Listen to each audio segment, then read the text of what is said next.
So first I want to say the real hero today is the translator, since I'm from Tennessee and not speaking exactly English, only mostly English. So I have to thank the translator in the back. I think also we have to thank Yuka. The current underneath all of his presentation is really talking about information. So how can we improve the information that people have in their hands in the field and also make it easier for them to receive that information. So what I'm going to do with my presentation is basically take a very thin slice, although an important slice of construction, which is concrete construction, and look at how we might begin to solve some of these big problems that Yuka pointed out.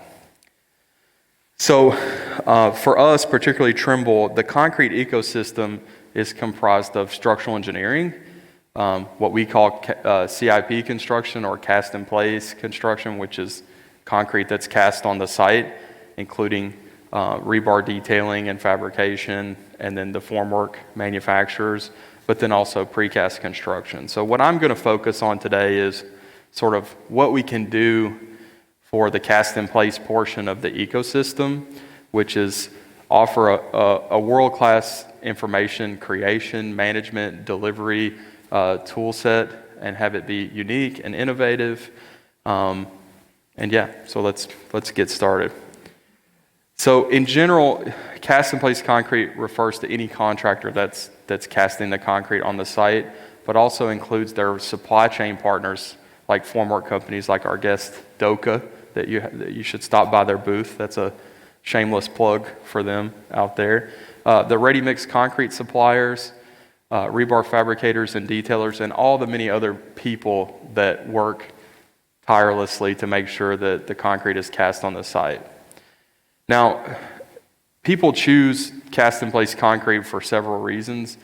I think the main one is that design and construction knowledge is quite common around the world. So I have the lucky position of traveling to over 40 countries around the world in my career in some very strange and out-of-the-way places, and you will find concrete casting in every single one of those countries, even places that don't have telephones and don't have the internet. So as a result, the supply chain for cast-in-place concrete is very well developed.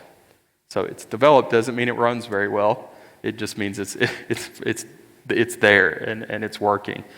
And a lot of times, particularly after an economic recession, you'll see people choose cast-in-place concrete over, say, steel or precast or something else because the supply chain is very short, relatively speaking. So we don't have to book any time in a factory or anything like that. We can take a set of drawings and a bank account and some people and go pour some concrete right away, provided that we can at least start the foundations, right? So that's my background. That's where I come from is the concrete business. So cast-in-place construction, it's not just the concrete itself. Obviously, the construction professionals in this room know that. It's everything that goes into it. It's the formwork that you see, the reinforcing, the ready-mix concrete, and the logistics, the concrete pumping. And what are the things that the people in the field are facing every day? So with respect to quantities, they want to know how much of this thing do I need? The drawings side of things, how do I fabricate this thing or how do I place this thing in the project? We have to coordinate all these things going into the concrete, not just within that system like embeds, but also what are the other systems that we have to account for, like plumbing, mechanical, electrical. Lay it out, so how do we make sure that we put this building or this bridge or this school in the correct place? And then tracking, so have I ordered these items that I need? Have they arrived? What do I do with them once they get here? And then if that wasn't enough of a challenge, then we have different roles within the process that have different needs. And this is different if we look at structural steel supply chain, for instance, where the software or technology industry is heavily focused on detailers and people in the shop. But you have in the cast-in-place concrete supply chain, it's very, very, very diverse needs throughout the process. So as I touched on in the beginning, we do believe that not the only challenge, but the greatest challenge facing the concrete construction industry is lack of quality coordinated and timely information.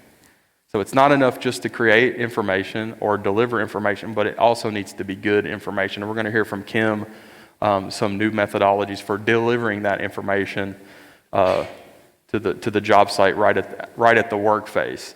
But in my own personal experience on site, Yuka touched on this. You know, everyone has opinions in life. My opinion is that when and working on the site, starting at the lowest levels, when you see men and women on the job site standing around, doing nothing, looking, confused, we don't know what to do, it's generally because they don't have information that they need. So the information is not there, it's come late, they don't have it. If some material hasn't shown up, it's because it's not coordinated. So our goal is to dramatically improve not only the information flow and delivery, but also the quality of that information that the people in the field have. So really focused on these basic needs. So what is the problem with the information that they have now? Well, the problem with the information that they have now, it's primarily 2D drawings. And really practical in a human scenario, you see on the axis here, so in the x-axis, it's time, and in the y-axis, it's the accumulation of information. A better way to say it is accumulation of knowledge. The problem with the drawing is I can study a set of drawings for a project here in Vilnius for 2 days, and that's only improving my understanding of the project. It doesn't improve your understanding of the project. But if I spend time building a model, it's improving everyone's understanding, because when they look at that model, when they utilize that model, they instantly know, okay, this is the project. This is what it looks like or what it's going to look like. And that's what you see here in the blue line is the accumulation of this information. So let's dig a little bit deeper into the challenges. So specifically focusing on detailers and contractors. So information is either missing from the drawings or it's of a low quality. If you're the person making the drawings, in the case of a detailer, there's a lack of automation. The 2D CAD blocks are not anatomically correct, meaning they don't represent actually what's going to happen in real life. And then the output can be inconsistent from one engineer or detailer to the next. Because of the manual nature of the 2D, it's very inaccurate relative to a building information model, or it can be. For instance, if you have different formwork manufacturers making their own CAD systems, if you own multiple formwork systems, like many contractors do, then now you have to learn these multiple CAD systems. Being able to do coordination, does all this fit together, is pretty impossible in the 2D CAD world. And then while all this is going on, things are changing all the time. So if everything was static, or if it was sort of marching like an army, one after another, it would be hard. But it's even harder whenever the changes are happening in a disjointed way all the time. And then people are disconnected from each other more so in a 2D world. So diving deeper into this time aspect this is what we call the chaos band. And this is totally made up. So if you're thinking, okay, what is this chaos band thing? I never heard of it. That's because we made it up because we didn't know what else to call it. But having lived this myself, so what is the chaos band? It's that time between when we win the project, so we bid it and now we won the project, and the time we have to go build it. And that could be 1 week, 3 weeks, 3 months, but it's always it's never enough time. So what causes the chaos is all the things that have to happen in that band of time, like estimating, planning the concrete pours, getting the formwork design ready to go, the rebar detailing, doing the layout preparations for the surveying instrument. A lot of things happening in a short amount of time. So our mission in my team is, if we can help people master this chaos band, then we've really done something really great for society, because the people that have to do this work are the people that end up sleeping at the office on this couch in the kitchen or break area and working long hours and missing sports games for the kids. We want to do this service, and hopefully our tools can do that for them. Now, what they're trying to do in the business now is what we would call a point solution. So you have a specialized solution for the quantity takeoff and a specialized solution for the formwork detailing, specialized solution for something else. And what we want to do is bring that stuff together in a common data model, which is reducing the amount of work that one has to do in order to get the job done. And we have this, really cheesy marketing slogan, model, plan, pour. So first thing you do is make the model. Next thing you can do is use the model to do the planning, which you'll hear more from Yuka about, and then use that model to go on the site and start pouring. So what are some of the things that these people can do with this model? So we can do quantity takeoff. This is even before we win the project, we can use it. And then if we win the project, we can use it for scheduling and logistics. We have some patented technology for concrete pour planning and management, which I'll briefly touch on. Do the formwork estimation and planning.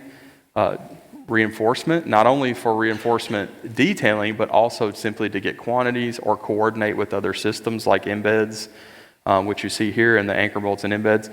And finally, it's not enough to do all these wonderful things in the model. We have to make sure that these things occur in this way out onto the site. So connecting the model to surveying equipment or to total stations. And then one of the things when we set out to do this was, there are plenty of conceptual tools on the market.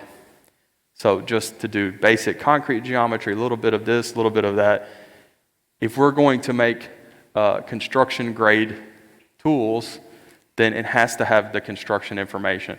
It's just like if you go into a home improvement store, you get one drill, for your house that's 100 euros, but the contractor's drill lasts longer, does more things. It's 300 euros, 400 euros.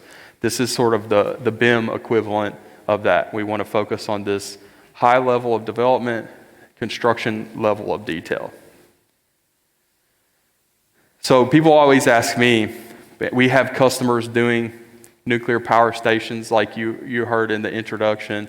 We also have customers that will do some 7-Eleven or some shopping center or really basic projects as well. And this question is always the same, whether it's a big project or a small project. How do I get started? So everything starts by creating the model. So if you're lucky enough to work in a market like Finland, where engineers are pretty much always creating models, you can use that engineer's model, but then refine the model and make it constructible.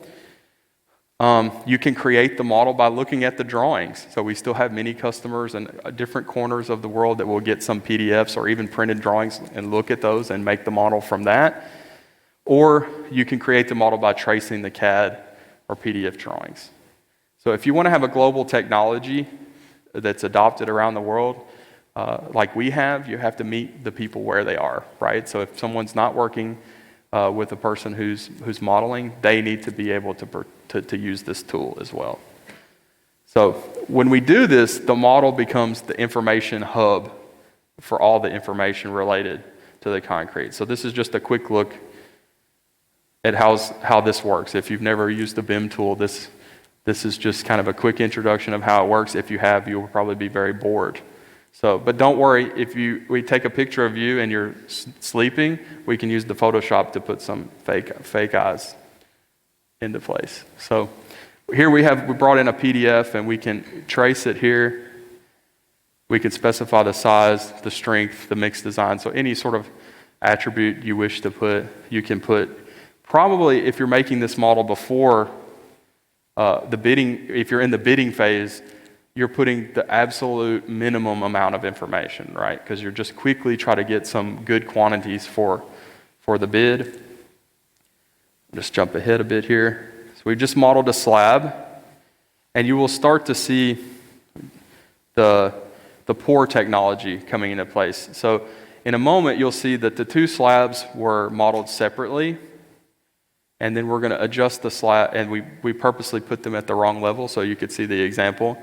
We'll adjust the faces of the slabs so that they match.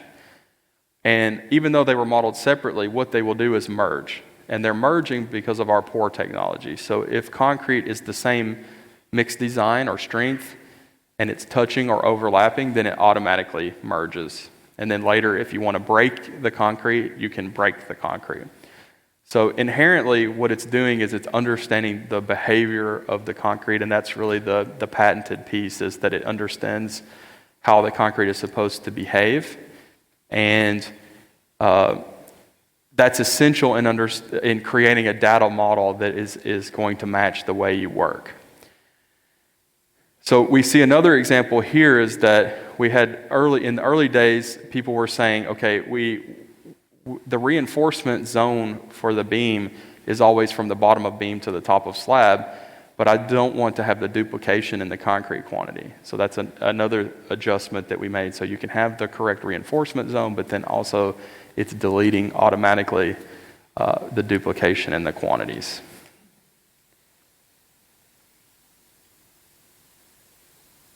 So moving on from there, next you start to see this tool we have called the organizer that's used to organize the model in a way that's manageable. You'll see more of that from Yuka, I think, later on, our latest organizer tools. So the first thing we do when we finish modeling the job is now we want to break up the job. So here we're just breaking up, organizing the job based on the object names, but also doing a rough logical breaks on, obviously, in this job, we don't want to pour all the walls together with the slabs, so we're doing some natural breaks there. So then I'm going to turn on the pour mode, and then we're going to zoom into the basement. And what you're going to find in the basement is that the columns and the walls were modeled separately, but they're merging because they're the same mixed design. And then we want to go in there and make a break. But you're not actually splitting the wall. So you can turn the pour mode on and off, but you're not actually splitting the wall. So we have the ability to then calculate the quantities. So then if I want to change the pour break, I move the pour break and the quantities are automatically updating.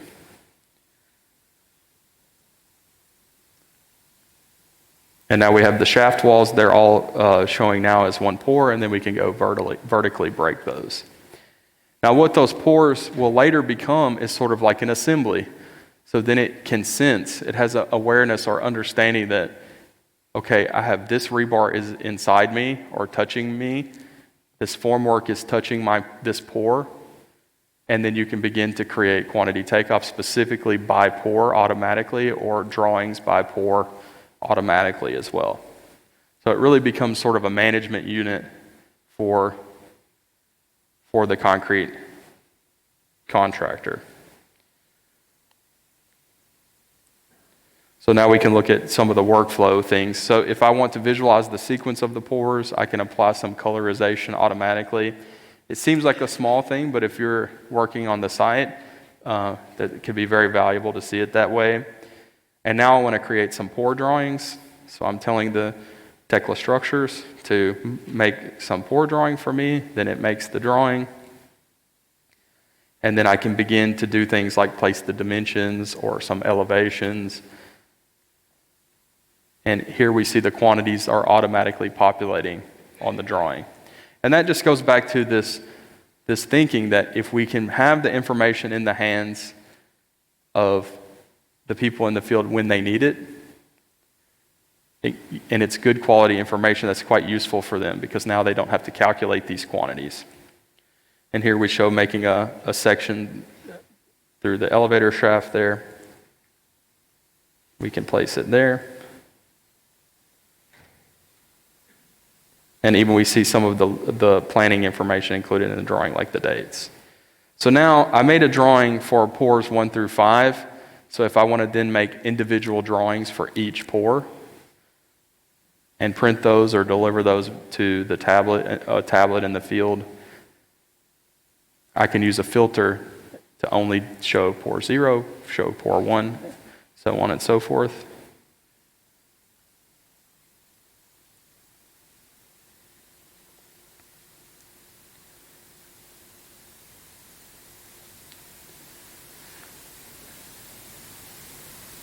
And then here we see an isometric view of the drawing so that people have an understanding, okay, this is how this fits together.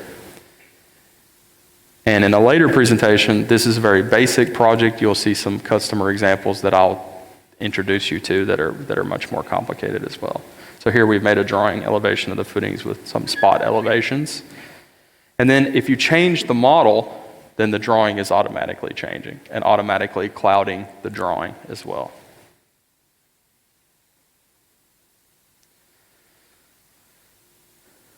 So now we can begin to go inside the concrete. This is an example of creating the reinforcement in the model. And so Tekla Structures, which is what you're looking at here, creating these models, is a Trimble product that's very famous for being able to do very detailed models on very reasonable computer specifications. So you're seeing some rebar modeling here. And our rebar concept is so that you can tell it to follow the geometry of the concrete faces, even if it's something complicated like a bridge, or even if it's a basic wall. In this case, we have a tunnel section. Then we can come back in and place the splices in the wall. And there's many, many controls for that. You can stagger the splices in a certain way. You can change the splicing dimensions. And the reinforcement also understands the relation to the other reinforcement as well. So they're touching each other, resting on each other, but not sort of overlapping with each other.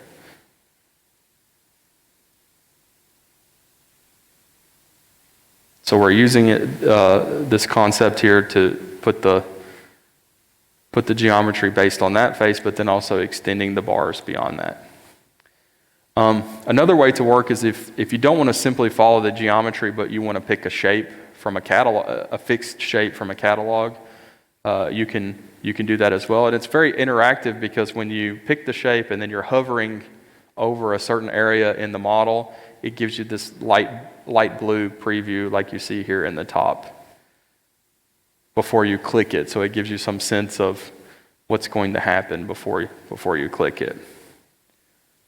So now in the sidewall of this tunnel section, you'll see that the rebar the relation between each other can be changed. So I can use this arrow up and down to move the bar in and out and change the location in the layering as well. And then you can start to make independent changes to the details. So you can raise some bars up if you want every other bar to be a different size. So it's great if you can model the reinforcement, but it's even better if you can make a rebar schedule. So here in this case, we're showing making the rebar schedule to send to the shop and organizing the model so that we can do that. And you can connect this to Excel or BVBS, which is a rebar file standard. You can make a drawing and just jump ahead here. And it's good for understanding where things are. So now we can make a selection based on the rebar sequence. So these are the things we're going to ship to the site first. So we need to fabricate those things first, and we can begin to look at that organization and look at the colors there. So we have some reinforcement there. Now we can look at the formwork. So we have some formwork tools called the formwork placing tools. We have those for walls and for slabs.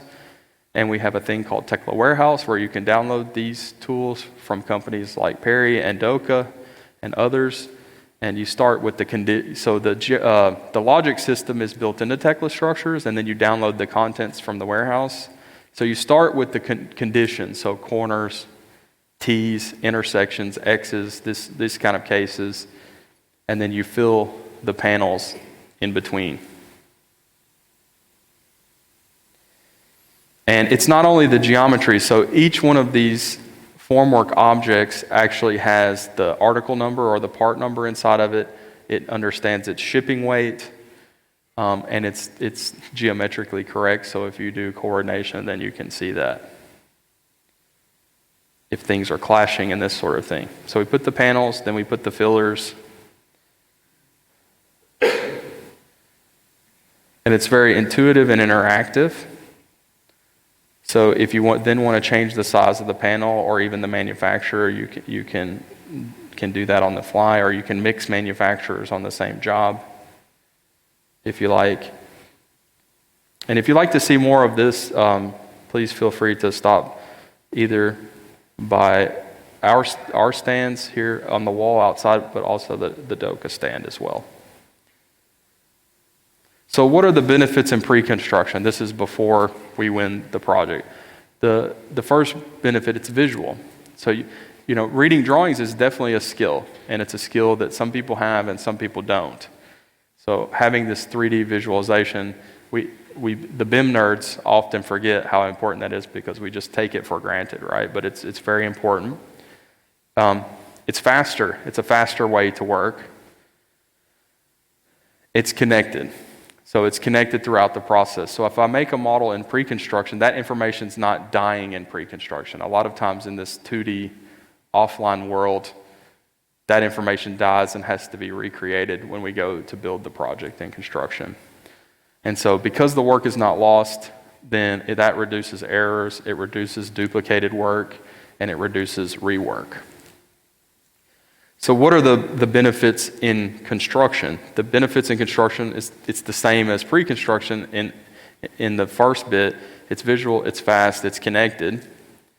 But it's one tool that you can use to do many tasks rather than all those point solutions that we talked about. So we're putting the information in one central location. The other thing, when I think about my own career and having worked for really large companies in construction, but also really small, is I think it's more democratic. It makes it so that the small companies also have the same world-class tools as the big companies. So it's available to everyone. And the contractors can take their destiny into their own hands and begin to do self-service things. So you really like a particular piece of formwork or formwork manufacturer, but you don't like waiting in the queue to get your drawings, you can do the formwork planning yourself. But that's not the only case. We see a lot of contractors even taking on their own rebar fabrication or other things. But if you want to do that, you have a choice to do that. And then you get more consistent solutions across different personnel. So if I give an estimator a set of drawings, if I give it to 10 estimators, I'm going to get 10 different answers. But in the building information modeling world, the chances of having one answer only and having consistent results across different people is much higher. And then we have heavy automation is possible with a technology like this. So it's not everything is not manual. So far we talked about delivering information in this traditional way from the model, drawings, reports, and this sort of thing. But I would say later on in the day, next I think, maybe from Kim, and then also on the stand, stay tuned for the new ways to deliver this information to the people on the site.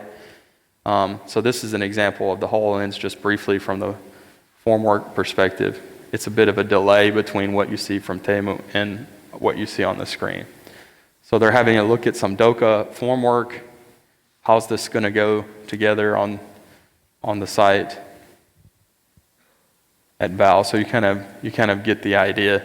But a lot of practical uses for this technology. Then we have Trimble Site Vision. So if we need this dimensional accuracy in the real life, this is roughly like 2 to 3 centimeters accurate. Just jump ahead. So the coordinates in this model are from Amstetten, Austria, but the video is being made in Denver, USA. So that's why I have to manually place it because Melissa was not in Austria at the time. So what you see there is some brown grass, which is really common in the high plains in that part of the United States, almost like from a Western movie, so cowboy movies. But what you're seeing here is some formwork that's to be installed on a one-to-one basis. And this is really technology that's available to everyone in this room today. So we have to make sure we're clear, we make the distinction between what is future technology and what's today. This is actually a today type of technology. So I want to leave some time for questions, but thank you for your attention. Yeah.